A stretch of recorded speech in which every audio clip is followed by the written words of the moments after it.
हरियाणा के फिजियोथेरेपिस्ट की लड़ाई लड़ने वाले आर के मोदगिल हमारे साथ हैं। इनसे बातचीत करते हैं, क्योंकि जो पीछे काउंसिल सरकार ने बनाई थी इनके प्रस्ताव के बाद, इससे ये लोग सेटिस्फाइड नज़र नहीं आ रहे। क्या कारण है? आज ये गृह मंत्री व स्वास्थ्य मंत्री अनिल विज से भी मिले, क्या बातचीत हुई, इस सब बातों की जानकारी इनसे लेंगे। मोदगिल साहब, आपकी जो एसोसिएशन है, एक तो उसका पूरा नाम और दूसरा इसमें ये बताइए कि आपका इस वक्त क्या स्टेज है जो काउंसिल सरकार ने बनाई है।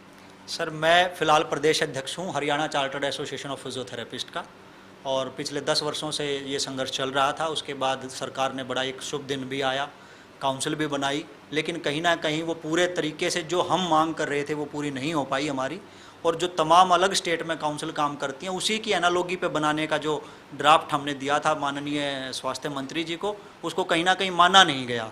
उसके कॉन्स्टिट्यूशन में बदलाव कर दिया गया, जिसमें कि प्रेसिडेंट और वाइस प्रेसिडेंट जो है वो सरकार द्वारा नामित होंगे, DGMER, डिप्टी DGMER, और वो फिजियोथेरेपिस्ट भी नहीं होंगे। तो अब आप सोचिए कि एक फिजियोथेरेपिस्ट काउंसिल बनती है, लेकिन उसमें अध्यक्ष, उपाध्यक्ष, और इसमें अगर मेंबरों की भी बात करूं तो नामित सदस्य, नॉमिनेटेड मेंबर्स की संख्या ज़्यादा है, जबकि इलेक्टेड मेंबर की संख्या सिर्फ 2 है, और नामित सदस्य सारे के सारे एकेडमिक इंस्टीट्यूशन से लिए जाएंगे।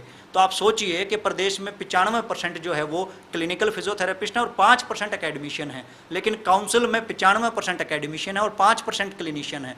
तो ऐसे में रिप्रेजेंटेशन कहाँ तक सही है? और दूसरा हमारा मानना ये भी है कि नामित सदस्य जितने भी हैं वो कहीं ना कहीं सरकार के दबाव में कार्य करते हैं, क्योंकि वो सरकार द्वारा ही चुने गए हैं। तो कहीं ना कहीं उनकी स्टेट के फिजियोथेरेपिस्टों के प्रति वो जवाबदेही नहीं बनती जो कि एक इलेक्टेड मेंबर की बनती है। तो हमने एक डेमोक्रेटिक फिजियोथेरेपी काउंसिल का सपना देखा था, और इस काउंसिल में डेमोक्रेसी शायद कहीं नज़र नहीं आ रही है। तो इसके लिए आप जो गृह व स्वास्थ्य मंत्री अनिल विज उनसे भी मिले हैं, उनका क्या कहना है? सर, हम इसमें पिछले काफ़ी समय से प्रयासरत हैं। हम तमाम अलग अलग अधिकारियों से मिलकर रिप्रेजेंटेशन भी दे रहे हैं। आज भी हम माननीय विज साहब से मिले थे। उनका हमेशा पॉजिटिव एटीट्यूड होता है। उन्होंने तो बल्कि जाते ये भी कहा कि हमने तो सिर्फ वही काउंसिल बनाई है जिसका ड्राफ्ट आप लोगों ने हमें सबमिट किया था। फिर मैंने उनको अवगत कराया कि नहीं सर, इसमें कॉन्स्टिट्यूशन कहीं ना कहीं बदल दिया गया है और जो कि सही नहीं है। तो उन्होंने कहा है कि इसको हम रिव्यू में भेजेंगे और इसको चिंता नहीं है, इसको आगे फिर से एक बार रिव्यू डाल के इसको ठीक करने की कोशिश करेंगे। फिजियोथेरेपिस्ट को सरकार नौकरी देने में क्या नीति अपना रही है? कितने लोगों को अभी तक रोजगार सरकारी तौर से मिला है? सर, रोजगार के मामले में नीतियाँ बिल्कुल फेल हैं। मैं सच कहूँ तो काउंसिल की लड़ाई हम लड़ रहे हैं शायद इसीलिए कि जब काउंसिल आएगी तो वो कहीं ना कहीं हमारे लिए रोज़गार के लिए सरकार को रिप्रेजेंटेशन देगी। क्योंकि आज की डेट में अगर बात करें तो हरियाणा में फिजियोथेरेपी की वैकेंसी, मुझे याद है कि पिछले 2007 या 10 के आसपास कोई वैकेंसी निकली होगी। तो 10 साल से कोई गवर्नमेंट वैकेंसी तो निकली नहीं है। हाँ, कॉन्ट्रेक्चुअल कोई छोटी मोटी एक आध पोस्ट कहीं निकलती रहती है, लेकिन इसके अलावा फिजियोथेरेपिस्ट के लिए इस स्टेट में अभी जॉब कोई नहीं है। इसके अलावा आप लोग कानूनी रूप से भी अध्ययन करवा रहे हैं? बिल्कुल, हम इसके लिए तमाम पहलुओं पर गौर कर रहे हैं सर। पहली कोशिश हमारी डेमोक्रेटिक तरीके से है, सरकार को अपनी मांगे सौंप के, क्योंकि हम डेमोक्रेसी में ज़्यादा विश्वास करते हैं। तो पहली कोशिश यही है कि इसी तरीके से हमारी बात बन जाए।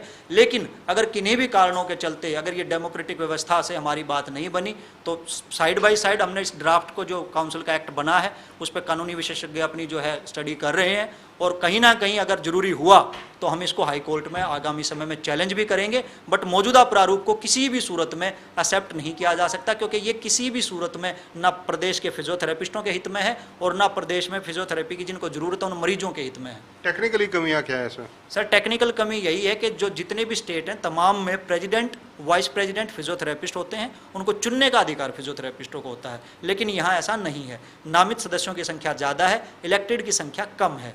ये सबसे बड़ी दिक्कतें हैं इस काउंसिल की। तो ये है आर के मोदगिल, जो कि फिजियोथेरेपी की जो एसोसिएशन है इनकी, हरियाणा की काफ़ी लंबे समय से संघर्ष कर रही है।